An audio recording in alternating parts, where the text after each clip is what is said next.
अस्सलाम वालेकुम। कैसे हैं आप सब? अल्लाह आपको सेहत दे, तंदुरुस्ती दे, खुश रखे, आपकी तमाम मुश्किलात हल फरमाए। तो आज मैं बना रही हूँ बेसन की बर्फ़ी। बेसन की मिठाई आप लोग मार्केट से लाते हैं, खाते हैं, घर पे इसलिए नहीं बनाते कि ख़राब हो जाएगी, हमें बनानी नहीं आएगी, कच्चापन उसमें आपको आता है, मुँह में चिप आती है। तो वो इन सब चीज़ों का जो है मैं आज आपको तोड़ बताऊंगी और घर में ही चॉकलेटी फ्लेवर में इतनी अच्छी मैं आपको बेसन की बर्फ़ियाँ बनाना सिखाऊंगी। तो चलें स्टार्ट करते हैं। बिस्मिल्लाहिर्रहमानिर्रहीम।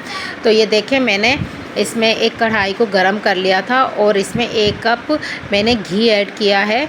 आप घी ही लें, ऑयल में मिठाइयाँ अच्छी नहीं बनती हैं, घी में मिठाइयाँ बहुत अच्छी बनती हैं। तो आप घी ही इस्तेमाल कीजिए बेसन की बर्फ़ी के लिए। तो ये देखें, मैंने घी को थोड़ा सा इसको मैं गरम कर लूँ थोड़ा सा, और इसको आप गरम कर लें। अब इसका कर दें आप बिल्कुल लो फ्लेम, बिल्कुल मीडियम से लो इसका चूल्हा आप इसको हल्का कर दें। तो अब हम इसको जब गरम हो जाएगा थोड़ा सा, ये बिल्कुल लो फ्लेम पे अब हम इसमें अपना बेसन ऐड करेंगे। बेसन मैंने 1 बड़ा कप लिया था और उसका हाफ़ कप मैंने इसमें घी ऐड किया है। पूरा जो है बड़े कप से आप हाफ़ कर लें उसको, घी को, और उसमें ऐड कर दें। तो अब चलें इसकी भुनाई करते हैं हम। इसकी भुनाई हमें अच्छे से करनी है। अगर आपको इसका मज़ेदार चॉकलेटी फ्लेवर लाना है तो इसकी भुनाई बहुत अच्छी सी होती है।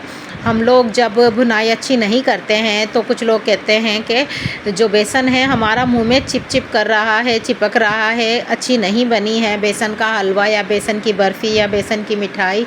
तो इसमें जो वो हमारा सबसे ख़राब काम है वो भुनाई ना करना है। आप लोग बेसन को भुनाई किया करें ताकि इसका जो है क्रिस्पीपन इसमें वापस लौट आए। तो अब हम इसको अच्छे से भून लेते हैं। अच्छी तरह हम इसको भुनाई करेंगे थोड़ी देर। सिर्फ हमने इसको 5 या 7 मिनट इस वक्त भूनना है। उसके बाद हम इसमें एक चीज़ ऐड करेंगे। मैं इसमें ऐड करूँगी 3 से 4 चम्मच सूजी। आप मेजर कर लीजिएगा, मैंने इस कप में ली है, 3 से 4 चम्मच होगी ये सूजी मैंने इसमें ऐड की है। हो सके तो आप इसको मिक्सी जार में थोड़ा सा ग्राइंड करके और बारीक कर लीजिए। और अगर ये भी ऑप्शनल है, आप डालना चाहें तो डाल लें, वरना आप इसको स्किप कर दें। ये क्रंची फ्लेवर के लिए, क्रिस्पीनेस के लिए होता है। अब हलवाई के पास आप जो मिठाई ख़रीदने जाते हैं इसकी बेसन की, आप लोग सोचते हैं कि उसमें इतना अच्छा सा क्रिस्प आ रहा है, वो कैसे है? तो वो सूजी ऐड करते हैं। तो आप लोग इसमें थोड़ी सी सूजी ऐड कर लिया करें, वरना तो ये बेसन से ही खाली बहुत अच्छा बनता है।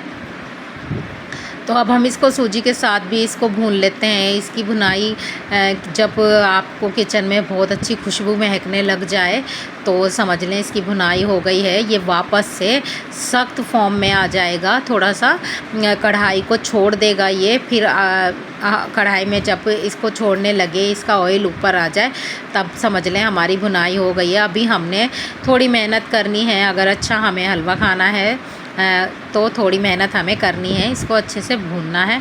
तो चलें इसको अच्छे से भून लेते हैं। इसकी तकरीबन से इसकी 15 या 16-17 मिनट इसकी भुनाई हमें ज़रूर करनी होती है। थोड़ा बना रहे हैं तो मैं ये टाइमिंग बता रही हूँ, अगर आप ज़्यादा बना रहे हैं तो ज़्यादा देर इसकी भुनाई होगी। तो इसको अच्छे से भून लें, मुसलसल चलाते रहें, छोड़ के मत जाइएगा इसको, वरना ये लग जाएगा। मुसलसल आपको इसके पास ही रहना है, इसको चलाते रहना है।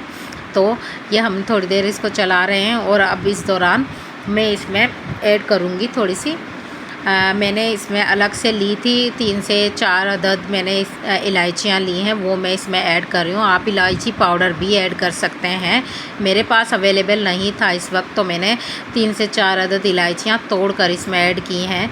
इसकी खुशबू और फ्लेवर बहुत अच्छा आता है। अगर आपको इसकी खुशबू फ्लेवर पसंद नहीं है तो ये भी ऑप्शनल है, आप मत ऐड कीजिए। अदरवाइज़ ये अच्छी इसकी खुशबू होती है, इसका फ्लेवर अच्छा आता है। तो भून लें, आप इसको अच्छे से भून लें, इसकी भुनाई अच्छे से कर लें। ये कढ़ाई छोड़ देगा, एक साथ हो जाएगा, यकजान हो जाएगा, तब हमें इसको छोड़ना है। इसकी मुसलसल हमें इसी तरह से अच्छे से भुनाई करनी है। तो जनाब, इसी दौरान अगर आप चैनल पर नए हैं तो प्लीज़ मेरे चैनल को सब्सक्राइब कर दें। तो ये देखें, कलर भी चेंज हो रहा है हमारे हलवे का और ये ऑयल जो है वो वापस से ऊपर आ रहा है पक पक के। और जब ये हमारा वापस से गाढ़ा होने लगेगा, अभी हमें इसमें चीनी ऐड करनी है। चीनी को मैंने पीस कर रख लिया था, तो वो मैं इसमें ऐड कर रही हूँ हाफ़ कप। इसका हाफ़ कप, 1 कप मैंने बेसन लिया था तो उसका हाफ़ कप मैंने चीनी पीसी हुई ऐड की है। आप पीस कर चीनी इसमें ऐड कीजिएगा, वरना चीनी के जो मोटे मोटे से वो हैं ज़र्रात वो रह जाते हैं। पीस कर इसमें चीनी को ऐड कीजिएगा।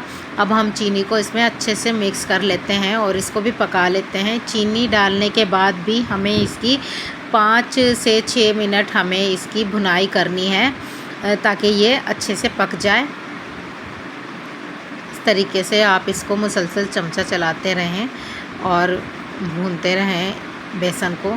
इसकी बहुत अच्छी खुशबू आ रही होती है इस वक्त, आप यकीन करें इतनी अच्छी खुशबू आ रही है। मेरा किचन महक रहा है, इसकी खुशबू बहुत अच्छी आती है। अगर आपको अच्छी चीज़ खानी है तो थोड़ी मेहनत तो करनी पड़ेगी।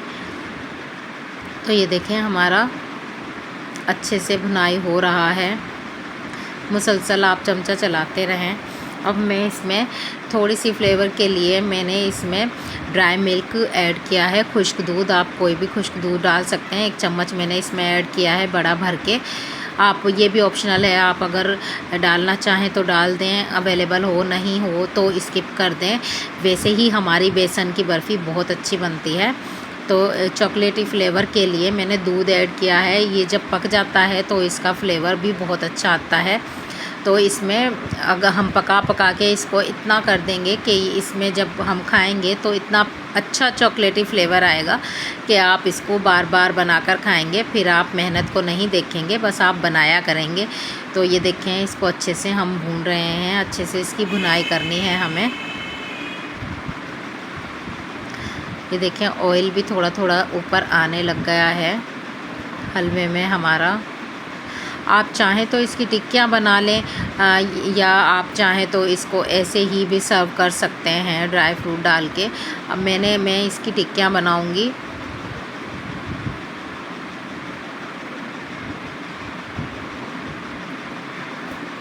तो ये देखें माशाल्लाह से हमारा अच्छे से भुनाई हो रहा है।